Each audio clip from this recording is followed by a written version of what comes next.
What's up, Milk the Man? Week 7 in the books. What a week 7 it was. Dare I say, the best team of the week, Vinsanity. After weeks of agony, ending his 3-game losing streak, scoring 177. Worst team, no surprise, Mud Dogs scoring 92 points. The least efficient manager, the maximum amount of points that Johnny could have gotten is 166. He scored 116. Yeah, he even lost his game by 2 points. And then we've got the biggest blowout of the week for the Milk the Man award. We've got Ante-Up milking all over Mud Dogs. This is like the second, maybe third time that Mud Dogs gets milked upon. He wasn't even dry from the last time that he got milked upon, and he gets doused upon again. All right, so let's get into the games. Big Bark versus Genty. This was a great game all the way through. Genty moves to 6-1, still number 1 seed in the league. He even had a flex wide receiver who scored nothing. His last player on Monday, Jackson Smith,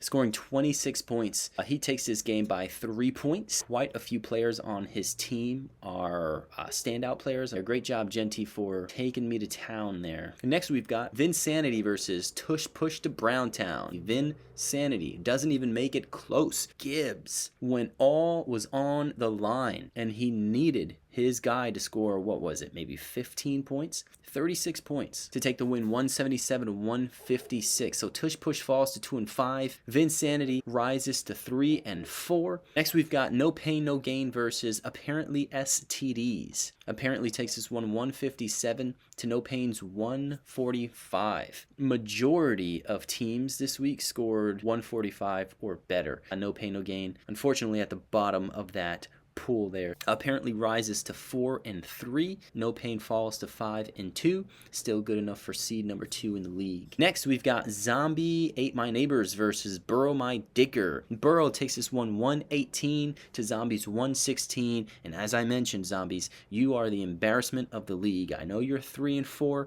You're seed number 8. Before this game, you were on a 3-game win streak. You happen to lose to Burrow My Dicker, who's got a record of 2-5. He is seed number 11 in the league. Prior to this, he was on a 3-game losing streak. He'd only won 1 game. Next, we've got the Human Torch versus Puka My Neighbors. The Dela Cruz showdown ends with the Human Torch wins this 132 to Puka's 123. So the Human Torch rises to 4-3. Puka at 2-5. Let's look at his losses. His first loss was at 109 points. Second loss was at 110 points. Third loss was at 111 points. So the only times he's won is when he scored 150 or more, and he's only done that twice. So, I mean, we might have a new suck team. So the Human Torch just deserved this win. He even had a running back who scored less than a point. Some key players showed up for him. Danny takes this one decisively. 7 games into the season, having only won 2 games. Not looking good for Puka.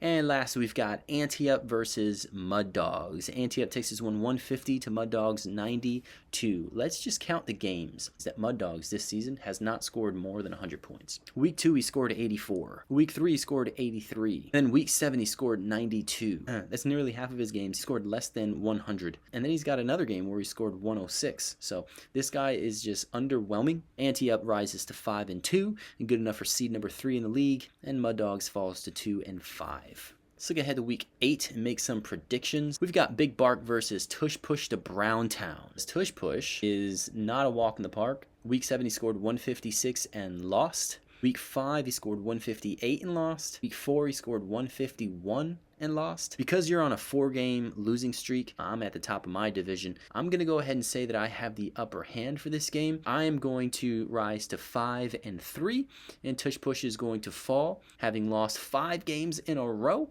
to 2-6. Next, we've got Vinsanity versus Burrow My Dicker. Vinsanity, previous games, this guy scoring 177, 135, 144, 147, 155, 142. No, I do not think that Burrow My Dicker has a chance here. I think Vinsanity takes this one decisively, takes his team to a somewhat healthy 4-4, and Burrow My Dicker is going to fall to 2-6. Next, we've got No Pain, No Gain versus Genty. Genty, number 1 in the league. No Pain, number 2 in the league. Yeah, I think this is going to be a close game. This might even be a nail-biter, but I don't see No Pain edging out Genty. Genty's going to move his team to a 5-game win streak. Next, we have Zombies versus the Human Torch. The Human Torch was on a 3-game win streak. He lost one, now he's back on his winning ways.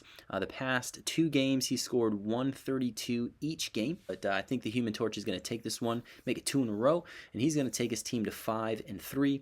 Zombies will fall to 3-5. Next, we have Team Anti-Up versus Apparently STDs. We got Apparently STDs on a 1-game win streak, having scored 157, but prior to that, he scored 106, 108, and 100.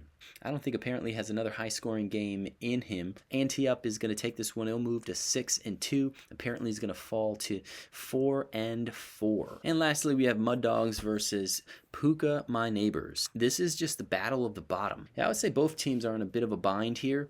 Mud Dogs having to replace his bye players and Puka having to replace his injured quarterback along with his bye players. If there's any game that I could choose for Mud Dogs to win, it's going to be this one, simply because Puka is a little banged up. I'll give this one to Mud Dogs. He'll rise to 3-5.